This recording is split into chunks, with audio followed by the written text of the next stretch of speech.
My fiancé said, "I'm keeping my ex's last name after we marry. It sounds better than yours." I nodded. Then I quietly returned the $8,000 wedding dress and booked a solo trip. What she found in her closet the next morning left her speechless. I, 29 male, was engaged to Vanessa, 27, for 6 months. Wedding planned for next spring. Everything seemed perfect until last Monday when we were filling out some preliminary paperwork for the marriage license. The clerk asked, "And will you be changing your name, miss?" "No, I'm keeping Richardson." "You mean until the wedding?" "No, after 2. The clerk looked confused. I was confused. "But Richardson is your ex-husband's name." "I know." "So, you'll be Vanessa Richardson even after marrying me?" Obviously, Samuel Richardson sounds so much better than Samuel Kowalski. No offense, babe, but Polish names are so harsh. The clerk shifted uncomfortably. I sat there, pen frozen in hand. "You want to keep your ex-husband's name because it sounds better than mine? Don't be dramatic. It's just aesthetics. Richardson flows better. It's more professional." "Me professional?" "You know what I mean. Kowalski is so ethnic. Richardson opens doors." The casual racism, the entitlement, the fact she said this in front of a government employee. I see. Don't sulk. It's not personal. Keeping your ex-husband's name instead of taking mine isn't personal? God, why are men so sensitive about names? It's 2024. This isn't about feminism. You're choosing your ex's name over mine. Because it sounds better. Would you rather I hyphenate? Richardson Kowalski? That's a mouthful. I signed where I needed to sign. Stayed quiet the rest of the appointment. She chattered about wedding planning, oblivious. That evening, I did some thinking, then some planning. Tuesday morning, she left for her spa day with her bridesmaids. I had the day off. Time to work. First stop, Kleinfeld's. Yeah. That Kleinfeld's, where we'd bought her dream dress 3 months ago. Still had the receipt. "Sales associate, how can I help you today?" "Me, I need to return a dress. Here's the receipt." "Oh, the Nina Tornai, is everything all right?" "Wedding's been called off." "I'm so sorry. Let me get my manager." 15 minutes later, I walked out with $8,437 credited back to my card. Their policy allowed returns within 6 months if the dress hadn't been altered yet. We'd been waiting for her final fitting next month, lucky me. Next stop, David's bridal. Canceled the 6 bridesmaid dresses. Got that deposit back too, $1,800. Then the venue, bit trickier. Venue manager, we typically don't refund deposits. Me, the contract is in my name only, I'm canceling. Keep the deposit, but I want everything else I've paid refunded.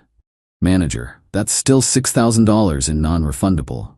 Check the contract, section 8.3. Client may cancel with forfeit of initial deposit if done 6+ months before event date. We're 7 months out. Ah, yes, minus the $2,000 deposit will refund $4,500. Full refund. Hadn't started ordering yet. Photographer, lost $500 deposit, but got back $2,000. Caterer, full refund minus tasting costs, $3,800 back.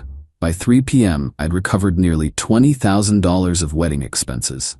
Stopped by her favorite boutique, the one where she'd registered, where her friends had already bought gifts. Explained the situation to the manager. Wedding was off. Could they notify anyone who asks that gifts should be returned? Manager looked sympathetic. Of course. How awful. Was it another woman? Another man, actually. Her ex-husband. She can't quit him. Let her make of that what she would. Final stop, travel agent. Booked a 2-week solo trip to Japan. Always wanted to go. Used part of the wedding refunds. First-class flights, premium hotels, the works. Departure Thursday in 48 hours. Went home. Moved all her stuff from the bedroom to the guest room. Took her vision board for the wedding off the kitchen wall. Put up my trip itinerary instead. Then the pièce de résistance. In her closet where her $8,000 dress had hung in its pristine Kleinfeld bag, I left a note. Since you prefer Richardson to Kowalski, I figured Richardson should pay for your dress. Good luck with that. The guy with the harsh name. Next to it, I hung a Polish flag. Petty? Maybe. Satisfying? Definitely. She came home around 7, glowing from her spa day. Vanessa, babe, you should see my nails. They're perfect for the wedding. I was on the couch, passport on the coffee table. Me, that's nice. What's with the passport? Trip to Japan. I leave Thursday. What? We didn't plan a trip. Me, I did. Solo trip. Solo? What about the wedding planning? What wedding? She laughed. Actually laughed. Don't be dramatic. I know you're upset about the name thing. There's no wedding, Vanessa. I canceled everything today. The smile slid off her face like makeup in rain. Update 1. Vanessa stood frozen for about 10 seconds. Then she bolted to the bedroom. I heard the closet door slam open, then silence. Then, what the hell? Where's my dress? She came storming back, holding my note and the Polish flag. You returned my dress? My dress, I paid for it. That was my dream dress. Should have dreamed of taking my name too. This is about the name? You canceled our wedding over a name? You kept your ex-husband's name because mine sounds too ethnic. Yeah, that's worth canceling. She started rage texting. I assumed her mom, her bridesmaids, her whole crew. Vanessa, you're psychotic. That dress took months to order. Maybe Richardson will buy you a new one. Stop saying his name.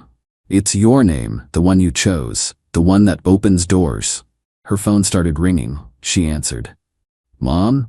He's lost his mind. He returned my dress. I could hear her mom screeching through the phone. Because I'm keeping Richardson. More screeching. Apparently, this was news to Mom too. It's just a better name. It's not about Derek. Derek, the ex, name I tried to forget existed. Her mom's voice got louder, caught words like disrespectful and stupid girl. Vanessa hung up, turned on me. Happy? My mom's freaking out. Me. Tell her to call Mr. Richardson. She actually threw the Polish flag at me. I caught it. This is so stupid. It's just a name. Me, exactly, just a name, and you chose his. She tried calling the boutiques. David's Bridal first. Hi, yes, I need to. What? He already. I see. No, I understand. The Nina Tornai, yes, returned. Today? But I see. The original? 26-week waiting list? But my wedding is, I see. Each call, her face got paler. You returned everything? Canceled. Got my money back. Your money? We planned this together. With my credit cards in my name, just like your last name, the one you're keeping. She sat down hard on the couch. Vanessa, fine. We'll postpone. Plan something smaller. Me. We're not postponing. We're done. Over a name? Over you thinking my heritage is embarrassing. Over you preferring your ex's identity to mine. Over the casual way you dismissed my family name as harsh and ethnic. I didn't mean it like that. Yes, you did. You meant exactly that. Her phone buzzed. Text from her friend Chloe. She read it, face crumbling. Vanessa. You told the registry we broke up? Me? Wedding's off. People should know. Chloe just returned my gift. She wants to know if I'm back with Derek. Are you? You're keeping his name. She started ugly crying. Not sad tears, angry tears. 3 years. You're throwing away 3 years. Me, you threw it away when you decided Kowalski wasn't good enough for you. Wednesday morning, the real chaos started. See, Vanessa had been very public about our engagement. Instagram influencer wannabe, 15K followers, daily wedding planning posts. The works. She woke up to notifications. Girl, is it true? Did you really refuse to take his name? Team Kowalski TBH. Wait, Richardson is your ex's name? Someone had screenshot her old posts, ones where she'd kept her ex's name after their divorce for professional reasons, now keeping it after remarrying. The optics were bad. She tried damage control, posted a story, taking a social media break. Some things are private. Comments flooded in. Private? You posted every wedding detail for months. So are you marrying Richardson again? Bro dodged a bullet. She deleted Instagram by noon. Update 2, the unraveling Wednesday afternoon. Her dad called me. I liked Gregory, solid dude. Immigrant himself, from Italy. Gregory, Samuel, what's this about a name? Me, she wants to keep Richardson after we marry. Says Kowalski sounds too ethnic. Long pause. She said that? To my face, in front of the county clerk. Murda, I'm sorry, Samuel. Not your fault. It is. I raised her, thought I taught her better. She made her choice. For what it's worth, Kowalski is a good name, strong name. My real name was Giovanetti, changed it to Giordano when I came here. Still regret it. I'm keeping mine. Good. Keep your pride. And Samuel, the trip to Japan. Enjoy it. You deserve it. Her dad knew about the trip. She'd told everyone apparently. Made me the villain. But her dad saw through it. That evening, Vanessa's friend group imploded. See, she'd been in a group chat with 5 other women, all married or engaged. All had taken their husbands' names except one, Maya, who hyphenated. The chat leaked. Someone sent me screenshots. Vanessa, help, he's being crazy about the name thing. Wait, you're keeping Richardson? Your ex's name? It sounds better. Friend 2, better than your fiancé's name? Kowalski is so, you know. Friend 3, no what? Ethnic, girl what? That's racist. It's not racist, it's just true.